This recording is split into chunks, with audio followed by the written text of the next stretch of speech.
شبت سلام به نور در رسبت سلام و به خال کنج لبت سلام که نشست ما. بسم اللہ الرحمن الرحیم. درس مہدویت میں آج ہمارا تیسرا درس ہے اور آج ہم بات کریں گے کہ لوگ ہدایت کا روشن راستہ چھوڑ کر گمراہی کی گلیوں میں بھٹک گئے ہیں اور اس کے متعلق امیر المومنین نے اس کی وضاحت کی ہے. مولا فرماتے ہیں کہ جو ہونے والا ہے اس کے لیے جلدی نہ کرو، کیونکہ بہت سے لوگ کسی چیز کے پانے کی جلدی کرتے ہیں لیکن جب اسے پا لیتے ہیں تو آرزو کرتے ہیں کہ کاش اسے نہ دیکھا ہوتا. اس فرمان سے کچھ گرہیں کھلتی ہیں، ہماری کچھ مسائل حل ہوتے ہیں کہ مولا فرما رہے ہیں کہ کچھ لوگ ظہور کی جلدی تو کرتے ہیں لیکن جب امام آ جاتے ہیں تو وہ پچھتاتے ہیں. ایسا کیوں ہوتا ہے؟ کیونکہ وہ جس امام کے منتظر تھے وہ ان کے اپنے تصورات کا امام تھا، وہ ان کا ایک خیالی امام تھا. جب حقیقی امام آتا ہے اور وہ عدل الہی نافذ کرتا ہے تو وہ عدل بہت سے لوگوں کی انا، ان کے مال اور ان کے عہدوں سے ٹکراتا ہے. اور تاریخ میں اس کی ایک مثال ہے، بہترین مثال ہے اور نہایت افسوسناک بھی مثال ہے کہ لوگوں نے 25 سال تک مولا علی علیہ السلام کے دور حکومت کی تمنا کی. یعنی وہی لوگ جو ساتھ تھے امیر المومنین کے ساتھ 25 سال رہے اور اس تمنا میں رہے کہ امیر المومنین کی حکومت آ جائے، لیکن وہی لوگ جب امیر المومنین کی حکومت کو پاتے ہیں، جب امیر المومنین مسند خلافت پہ آ جاتے ہیں، یار ان کو کیوں جوائن کرنا ہے موبائل کی مصیبت. اگر تم نے مولا علیہ السلام نے ان کو کہا کہ اگر تم نے بیت المال کے پیسے سے حق مہر بھی لے لیا ہے تو وہ میں بھی چھین لوں گا، وہ بھی میں چھین لوں گا، یعنی وہ بھی واپس لیا جائے گا. یعنی امیر المومنین مسند خلافت پہ آتے ہی عدل و انصاف کو بلند کرتے ہیں. اور وہی لوگ جو 25 سال تک انتظار کر رہے تھے کہ امیر المومنین ہوتے، امیر المومنین کی امامت ہوتی، حکومت ہوتی، ہم ان کا ساتھ دیتے، وہی لوگ جو تمنائیں کرتے تھے آپ کے دشمن بن گئے. اب یہاں سے ہمیں ایک واضح گائیڈ لائن ملے گی کہ وہی لوگ جو تمنا کر رہے تھے وہ دشمن کیسے بن گئے. کیوں؟ کیونکہ عدل علی کو برداشت نہیں کر سکے. اور امام زمانہ کی حکومت بھی علی ابن ابی طالب علیہ السلام کی حکومت کا تسلسل ہوگی. تو کیا ہم اس عدل کے لیے تیار ہیں؟ مولا فرماتے ہیں کہ آج اور اس کل سے کتنا قریب ہے کہ جس کی پو پھٹنے والی ہے، یعنی ظہور اچانک ہوگا اور ہمارے پاس تیاری کا وقت بھی بہت کم ہے. اگر ہم اس حالت کو دیکھیں تو آج ہم آستانہ ظہور پر کھڑے ہوئے ہیں، مگر کیا ہماری پاکیزگی اس بات کی دلیل ہے کہ ہم اس ظہور کو قبول کر پائیں؟ میں اس فرمان کو تھوڑا سا مزید انداز میں کھولنے کی کوشش کر رہا ہوں، معذرت کے درمیان میں ہم ڈسٹرب ہو گئے اور موضوع کہیں سے کہاں چلا گیا.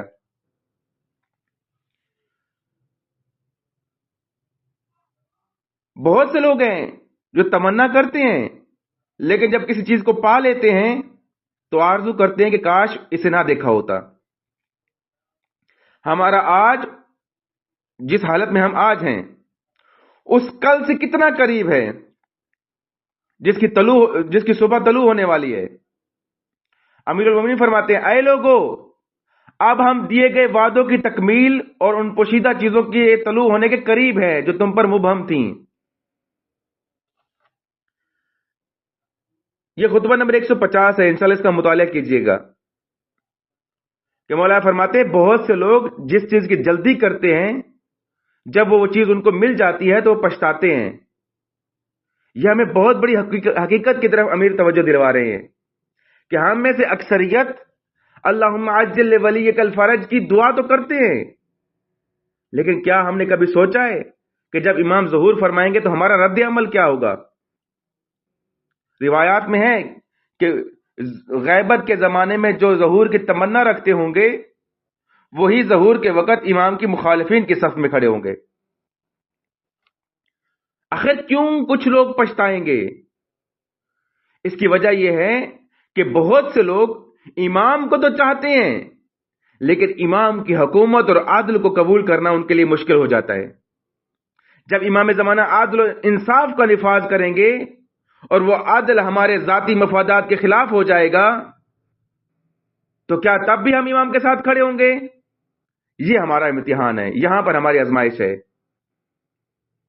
تاریخ گواہ ہے لوگوں نے امیر المومنین علیہ السلام سے اس وقت محبت کی جب آپ تنہا تھے، اس وقت چاہتے تھے کہ آپ کی حکومت بن جائے، لیکن جب امیر کی حکومت بن گئی وہی لوگ جو امیر کا نعرہ لگانے والے تھے وہی لوگ مخالفت پہ آ گئے اور جنگوں کے لیے آمادہ ہو گئے۔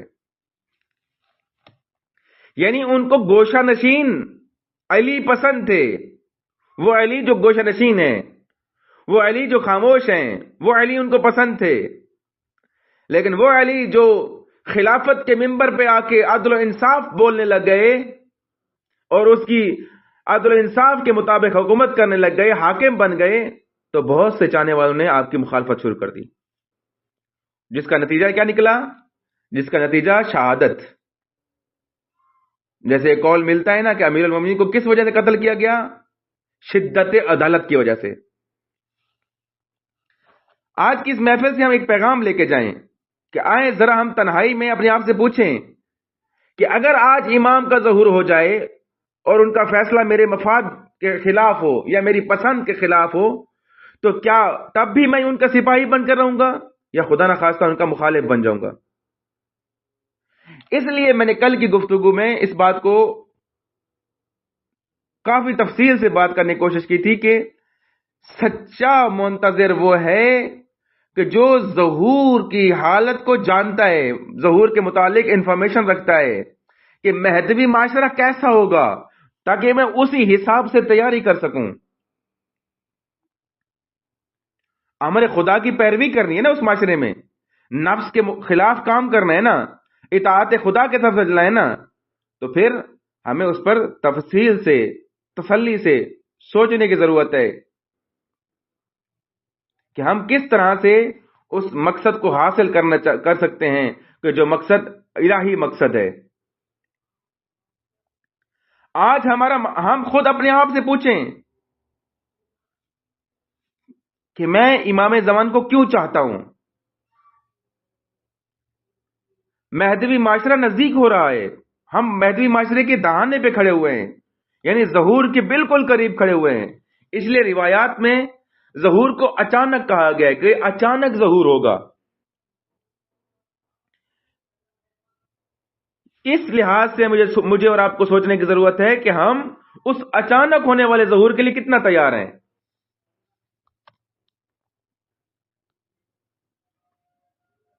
میری تیاری کس طرح سے ہے؟ میں کیا ظہور کو قبول کر چکا ہوں یا نہیں کیا؟ میری حالت کیسی ہے؟ اگر میری ان خصوصیات کے مطابق حالت رہی کہ جن خصوصیات پر ظہور ہونا ہے تب تو شکر ادا کرنا چاہیے۔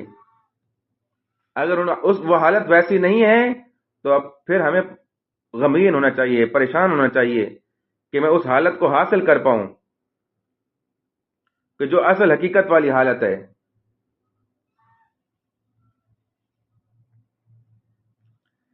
جب انسان کے پاس کوئی سہولت ملتی ہے نا تب پتہ لگتا ہے کہ وہ کتنے پانی میں کھڑا ہوا ہے، اس کی حالت کیسی ہے۔ مہدوی معاشرے کی اساس کیا ہے اس کو سمجھیں۔ اس کو سمجھنے کے لیے پہلے عشق حاصل کرنا ہے امام کا، پہلے اس مہدوی معاشرے کی لگن پیدا ہو، شوق پیدا ہو، رغبت پیدا ہو۔ دیکھیں پہچان کسی چیز کی تبھی پیدا ہوتی ہے جب اس کو ہم سمجھتے ہیں، توجہ کرتے ہیں۔ ہم سے بہت سارے لوگ سوال بھی کرتے ہیں. کیا کل بھی جب ہم نے عشق پہ باتیں کی تو مجھے سوال موصول ہوئے کہ آگا عشق کیسے کیا جا سکتا ہے؟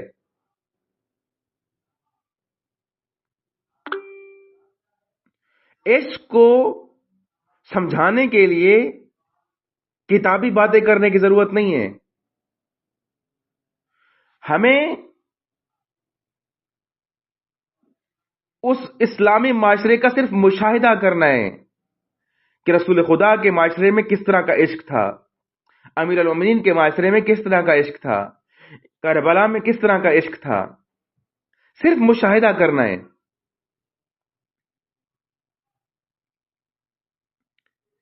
پھر جب ہم مشاہدہ کریں گے تو پھر آپ کا دل جو ہے وہ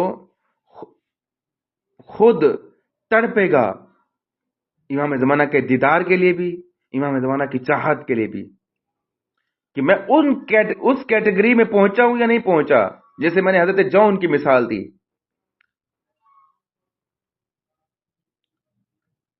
شہود دیکھیں، معاشرے کا حالت دیکھیں. امام زمانہ ہمارے لیے اس طرح نہیں ہے کہ ہم آنکھ بند کریں گے اور ہم آنکھ کھولیں گے اور امام زمانہ تک پہنچ جائیں گے. ہمیں اس معاشرے کی تلخیوں کو دیکھنا پڑے گا کہ جس معاشرے میں امام موجود تھے اور انہوں نے امام کے ساتھ کیا سلوک کیا اور کس طرح سے امام کے ساتھ رویہ رکھا. افسوس کی بات یہ ہے کہ آج ایک الہی معاشرے کی تمنا ہمارے اندر ختم ہوتی جا رہی ہے. اس مہدوی معاشرے کی تمنا ختم ہوتی جا رہی ہے. 1000 بندوں سے اگر آپ انٹرویو لیں تو ان 1000 میں سے 90 سے 95% لوگوں کا جواب کیا ہوگا کہ میں صرف امام کا دیدار چاہتا ہوں، میں امام کی زیارت چاہتا ہوں. لیکن ظہور کے معاشرے کے لیے توجہ نہیں ہے. کیا ہو گیا ہے یا کیا ہو جاتا ہے کہ ایک شخص مہدوی معاشرے کی خواہش ہی نہیں رکھتا؟ پتہ ہے کیوں؟ کیونکہ اس کو ڈر ہے کہ اس معاشرے میں فرمانبرداری کرنی پڑے گی، اس معاشرے میں اطاعت کرنی پڑے گی. اصلی ترین خواہش امام کے ساتھ ہماری کیا ہونی چاہیے؟ کہ ہم امام کو قبول کریں، اس طرح سے قبول کریں کہ جس طرح امام ہیں، یعنی عدل و انصاف کے ساتھ. میں یہاں پر ایک مشکل عرض کروں، اپنی بھی مشکل اور معاشرے میں جو چیز مشکل دیکھی ہے وہ کیا ہے؟ خود غرضی ہے. یہ ایک ذاتی بیماری ہے جو ہر ایک افراد کے اندر مختلف توازن کے ساتھ پائی جاتی ہے، ہر فرد کے اندر، کہ جس میں صرف میں ذاتی چاہتا ہوں کہ میں امام کو دیکھ لوں، لیکن ایک معاشرے کے حساب سے میری کوشش نہیں ہے، ایک معاشرے کے حساب سے میری ہمت نہیں ہے کہ میں نے دوسروں کو بھی تیار کرنا ہے کہ نہیں کرنا. ہر شخص کی ذاتی خود غرضی ہے کہ امام زمانہ کا ظہور ہو جائے اپنی چاہت کے طور پر تاکہ میری مشکل حل ہو جائے. نہ، یہاں پر اجتماعی سوچ رکھنی ہے، تھوڑا سا خود غرضی سے اپنے آپ کو باہر نکالنا ہے تاکہ ہم اس حالت تک پہنچ سکیں کہ جو اجتماعی حالت ہے، جو الہی معاشرے کی حالت ہے.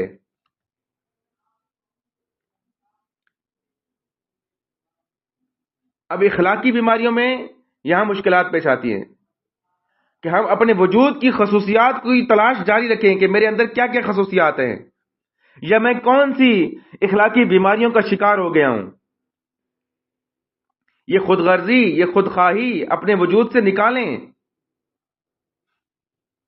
اس کے بدلے میں کیا لے کر آئیں؟ تواضع لے کر آئیں، تواضع لے کر آئیں، تاکہ ہم اپنے ساتھ ساتھ باقیوں کو بھی قبول کریں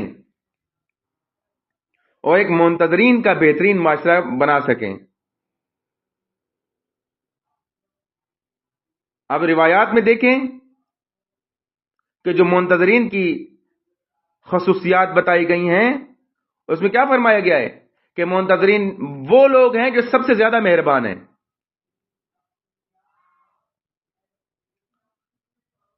وہ مہربان ہے. پوری دنیا امام زمانہ کی منتظر ہے. پوری دنیا کسی نہ کسی لحاظ سے منتظر ہے، بہرحال ہے. لیکن امام زمانہ ان کے منتظر ہیں کہ جو آئیں اور ان کے ظہور کو قریب کریں، نزدیک کریں. یعنی وہ اپنے اندر وہ خصوصیات پیدا کریں. کیا میں اور آپ اس مرحلے تک پہنچے ہیں؟ مثلا اگر ان لوگوں کے ناموں کا اندراج ہو رہا ہو جنہوں نے امام زمانہ کے ظہور کو نزدیک لانا ہو، تو کیا میں اپنا نام لکھوانا پسند کروں گا؟ بڑوں سے کہوں گا کہ اپنے بچوں کا اب نام بھی ضرور لکھوائیں. ان ناموں کے اندراج کے بعد ان کی جانچ پڑتال ہوگی، پھر وہ آپ کے لیے مناسب شرائط کی فراہمی کے لیے مدد بھی کریں گے. اپنا نام لکھوائیں، رجسٹریشن کروائیں کہ میں امام زمانہ کے ظہور کو نزدیک لانے میں مدد کروں گا یا کروں گی. میرے بچے بھی سعادت پا جائیں. اپنا نام لکھوائیں. آپ کو خدا کا واسطہ ہے کہ ایک گروپ آمادہ کریں جو اپنی خود سازی کرے، اپنی ذات کی بھی اور اپنے عزیز و اقارب کے ساتھ مل کر اپنی شخصیت پر کام کریں بس، اور پھر دوسروں کو تذکر دیں. آپ صرف یہ نہ سمجھیں کہ میری محفل میں سارے پاکیزہ ہو جائیں. نہ ایسا نہیں ہو سکتا. تذکر ہے، یاد دہانی ہے، ساتھ ملا کے چلنا ہے. مثلا آپ ایک مجلس رکھیں دعائے ندبہ کی اور کہیں کہ جی اس میں صرف وہ لوگ آئے کہ جنہوں نے 5 وقت کی نماز پڑھی ہوئی ہو. یہ تو کوئی درست بات تو نہ ہوئی نا. بھائی دعا کے لیے آپ پکار رہے ہیں نا، اس میں چاہے بے نمازی کیوں نہیں آئے وہ بھی آ جائے تاکہ اس کو تذکر حاصل ہو جائے. امام زمانہ کے چاہنے والے صرف پاک و پاکیزہ لوگ نہیں ہیں، بلکہ اگر کسی نے پہلے غلطی کی ہوئی ہے وہ ممکن ہے اس محفل میں آ کر پاک ہو جائے. لہذا اپنے لیے اور اس معاشرے کو بنانے کے لیے عملی جد و جہد کا آغاز کریں. خود غرضی کو چھوڑیں. یہی چھوٹی چھوٹی اخلاقی خود غرضیاں جو لوگوں کی ذات کا حصہ بن چکی ہیں انہیں کہیں کا نہیں رہنے دیتی. ایک خاص ٹولہ بنا لیں گے، ایک خاص گروپ بنا لیں گے، نہ تھوڑا سا اپنے آپ کا عمومیت پیدا کریں تاکہ جو خصوصیات میں لا رہا ہوں اپنے اندر وہ دوسروں تک بھی ڈیلیور کروں، دوسروں تک بھی سمجھاؤں.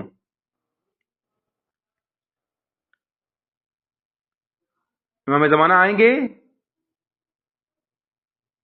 سب سے پہلے کیا کام کریں گے؟ لوگوں کو اس خود غرضی سے نکالیں گے کہ جس خود غرضی کے ساتھ ہم چپکے ہوئے ہیں. اگر آپ منتظر ہیں آپ یہ بھی دعا کر سکتے ہیں کہ مولا آپ میرے دل میں ظہور کریں. آپ کا دل آمادہ ہے ظہور کے لیے؟ کیونکہ جس دل میں خود غرضی ہو وہاں اس دل میں ظہور نہیں ہو سکتا. لہذا سب سے پہلا عامل یہاں پر یہ آئے گا کہ منتظر خود غرض نہیں ہوتا، وہ صرف اپنی چاہت نہیں رکھتا. اس جملے کو ایک اور طریقے سے میں عرض کروں اور بات کو ختم کرتا ہوں کہ امام زمانہ علیہ السلام کی محبت کا ایک اہم ترین عمل یہ ہے کہ آپ کا اخلاق امام زمانہ کے اخلاق جیسا ہونا چاہیے. یعنی امام کے ساتھ میرا مزاج ملتا ہو، امام کے ساتھ میرا اخلاق ملتا ہو، کہ جیسے امام خود غرض نہیں ہے میں نے بھی خود غرض نہیں ہونا، میں نے بھی خود غرضی کو چھوڑ دینا ہے. اس اخلاق کی وجہ سے ہی جب ہم مہربان ہو جائیں گے تو نتیجے میں کیا ہوگا؟ امنیت پیدا ہوگی اور سب ایک دوسرے کے ہم دوست بنتے جائیں گے. لہذا آج کی آخری بات کروں اور بات ختم کرتا ہوں کہ کیا کچھ لوگ آمادہ ہیں کہ اپنے امام کی محبت میں خود غرضی کو اپنے دل سے نکال پھینکیں؟ آپ چاہتے ہیں کہ آپ کا کام آسان کر دوں کہ آپ خود غرض نہ رہیں؟ اگر زندگی میں ہمارا برے شخص سے سامنا ہو تو پھر عفو درگزر سے کام لیں، اس چیز کی پریکٹس کریں. یہ نہ کہیں کہ جب تک سب اچھے نہیں ہو جائیں گے میں بھی اچھا نہیں ہوں گا. یہ ایک شیطانی جملہ ہے. جو انسان بعض اوقات زبان سے نکالتا ہے، جیسے سب مل کر برے ہونے کا مقابلہ کر رہے ہیں. نہ بھائی، یقین کریں بہت سارے لوگ جو گناہ کرتے ہیں وہ اتنے برے نہیں ہیں، بلکہ صرف دوسروں سے پیچھے نہیں رہنا چاہتے. وہ چاہتے ہیں کہ یہ بھی فیشن اپنا رہا ہے تو میں بھی اپنا لوں. جیسے فیشن گناہ بنتے جا رہے ہیں، وہ دوسروں سے پیچھے نہیں رہنا چاہتے کہ وہ اس نے تو گناہ کر لیا ہے، میں کر لوں گا تو کیا ہو جائے گا. وہ برائی کر رہا ہے، میں کر لوں گا تو کیا ہو جائے گا. اس سے کیا سمجھ آتا ہے کہ ایک اکثریت گناہ گار ہیں لیکن برے نہیں ہیں، بس دیکھا دیکھی میں گناہ کرتے جا رہے ہیں. کیوں نہ اچھا یہ بات ہو جائے کہ میں اچھا ہو جاؤں تاکہ دوسرا میری اچھائی کو دیکھ کر اچھا ہو جائے. اور صرف ہم اچھوں کے ساتھ دوستیاں نہ لگائیں، صرف ہم اچھوں کے ساتھ ہمارا اٹھنا بیٹھنا نہ ہو، بلکہ میں ان گناہگاروں کو بھی قبول کروں اور ان کو اپنی اس پاکیزہ محفل میں لے کر آؤں تاکہ وہ اس سے سبق حاصل کریں اور خود پاکیزہ ہو جائیں. امام محمد باقر علیہ السلام فرماتے ہیں، ایک زمانہ آئے گا کہ لوگوں کا امام پردہ غیبت میں چلا جائے گا. امام فرماتے ہیں خوش قسمت ہیں وہ لوگ جو اس زمانے میں ثابت قدم رہیں اور ہمارے امر کو نہیں چھوڑیں گے. ان لوگوں کے لیے سب سے چھوٹا تحفہ خدا کی طرف سے یہ ہے کہ خدا خود ان سے ہم کلام ہوگا. کن لوگوں سے؟ کہ جو غیبت کے زمانے میں امر خدا پر ثابت قدم رہیں. خوش قسمت ہیں وہ لوگ جنہوں نے اپنے امام کو نہیں دیکھا لیکن ان کے نام پر اتنے خوش ہوتے ہیں. خدا اپنے ان بندوں کو کس انعام سے نوازے گا جو زمانہ غیبت میں ہیں؟ کہ خدا ان سے خود کلام کرے گا، ہم کلام ہوگا. اب ہم جیسے ہماری عادت ہے کہ امام زمان سے بات کرتے ہیں. یا ابن الحسن، میں نے آج تک آپ کو نہیں دیکھا، کبھی بھی اپنے سلام کا جواب آپ سے نہیں سنا، لیکن پھر بھی میں تھکا نہیں ہوں. مولا، میں نے سنا ہے کہ آپ کی آواز امام حسین جیسی آواز ہے. اگر وہ سن لیتا اور ہر وقت آپ کو یاد کرتا رہتا تو کوئی کمال نہ ہوتا. کمال تو یہ ہے کہ مولا میں آپ کو بغیر دیکھے، بغیر آپ کی آواز سنے آپ سے محبت کرتا ہوں. کچھ لوگ بہت زیادہ منتظر رہتے ہیں کہ کسی طرح کوئی جواب حاصل کریں، کوئی صدا سنیں. جواب کا نہ ملنا اور آپ کا منتظر رہنا تو زیادہ خوبصورت ہے. ایسے لوگوں کے لیے اللہ کا سب سے چھوٹا ترین تحفہ کیا ہے؟ کہ اللہ ان سے خود ہم کلام ہوگا. تو پھر سوچیں کہ امام زمانہ ان سے کس طرح سے مناجات کریں گے. خدا کہاں ہم سے ہم کلام ہوتا ہے؟ کہ جب ہم ندوہ پڑھتے ہیں، گریہ وزاری کرتے ہیں. آپ اپنی زندگی میں تجربہ کریں کہ جب آپ دعائے ندوہ پڑھ کر فارغ ہوتے ہیں، اپنے گھروں کو واپس پلٹ رہے ہوتے ہیں، تو کیسی ایک خوشی کا منظر ہوتا ہے، دل پرسکون ہوتا ہے، خوشحال ہوتا ہے، ایسے خوش ہو رہے ہوتے ہیں. یہ کیا ہوتا ہے در حقیقت؟ یہ ہوتا ہے کہ خدا ہم سے ہم کلام ہو چکا ہے. خدا اپنے بندوں سے کہے گا، اے میرے بندے، تو میرے راز پر ایمان لے آیا، میرے غیب کی تصدیق کی ہے. تمہیں بشارت دیتا ہوں کہ میں نے تمہارے لیے عظیم ثواب رکھا ہے. تم میرے حقیقی بندے ہو کہ جس نے میرے امام زمانہ کو نہیں دیکھا لیکن اس پہ ایمان لے آئے ہو. اندیکھا ایمان لانا اتنا بڑا کام ہے کہ خدا نے اتنا انعام رکھا ہے. تو یا ابن الحسن، کیا ممکن ہے کہ میں آپ کی ایک جھلک دیکھ لوں تاکہ ایک اچھا انسان بن جاؤں؟ عزیزو، ہم میں سے اکثر لوگ اس موضوع کو سنجیدگی سے نہیں لیتے، لیکن کبھی کبھی توجہ کر لیں. کبھی آپ اس پر توجہ کریں تو آپ کو اندازہ ہوگا کہ اگر پردے غیبت سے آپ کو امام کی ایک زیارت کی جھلک ہو جائے اور امام کی حالت کیسی ہو کہ امام کا چہرہ اشکوں سے بھرا ہوا ہو. کس وجہ سے؟ کہ امام خود ظہور کے طلبگار ہیں، امام خود ظہور چاہتے ہیں، لیکن مصلحت خدا ان خصوصیات کی تلاش میں ہیں کہ یہ جو منتظر ہیں یہ تیار ہو جائیں.